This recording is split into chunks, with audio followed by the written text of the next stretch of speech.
There's a strange kind of loneliness that happens, not when you're surrounded by strangers, but when you're surrounded by the same people doing the same things. And suddenly you realize you're not like them anymore. Don't change. But what if growth means detaching from familiarity? But maybe that's the price of no longer betraying your own pace just to stay in step with theirs. Hoping to salvage something from the bits and pieces of a past that no longer resonates with who you become. When you grow, you begin to see how much of yourself you left behind.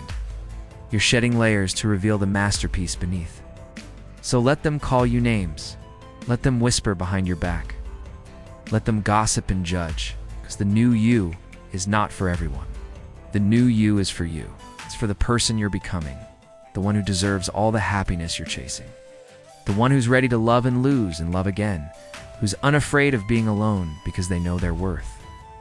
They know that they're not in competition with anyone but themselves. The new you is for the one who's brave enough to embrace the unknown, to dance with uncertainty, to surrender to the chaos of growth.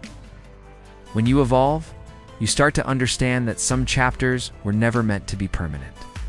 Some people will try to make you feel guilty for leaving. Will say things like, "You're acting like you're better than us now," or "So, this is what you get for putting in the work." But the truth is, you're not leaving them. You're leaving the life you once celebrated. You're not abandoning the past, you're embracing the future. You're not wrong for outgrowing people, patterns, even places. Damn, does it hurt to admit it? We spend so much energy trying to convince ourselves and everyone else that we refine when we really just lost. We're not fine. We're terrified. Terrified of starting over, terrified of being alone, terrified of failing again. You learn that some relationships were never meant to last, not because there was a dramatic falling out, but simply because you evolved. It's not always a bad thing.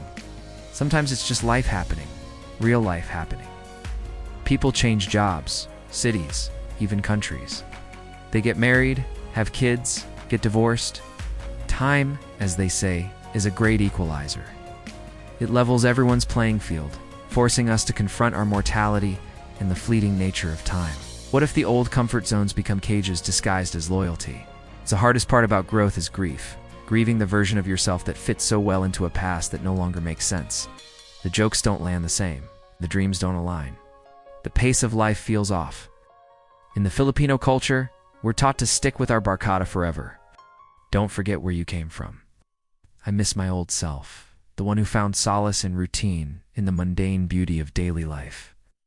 I used to find joy in the simplest things: a warm cup of coffee, the sound of rain, a good book, or better yet, good company. Life was a celebration, every day an adventure waiting to be discovered. But now the rain sounds boring, the coffee tastes bitter, the books are filled with lessons I've already read, and the company is suffocating. I crave solitude because I fear the silence will expose the chasm within me, the one that separates who I am from who I was, who I am from who I will become. And yes, people will call you distant, cold, mayabang. And then there's you, still holding on to the wreckage of who you were. When you start to heal, you realize how toxic the familiar can be. If everything around you feels like it no longer fits, maybe you're not breaking down, maybe you're breaking out.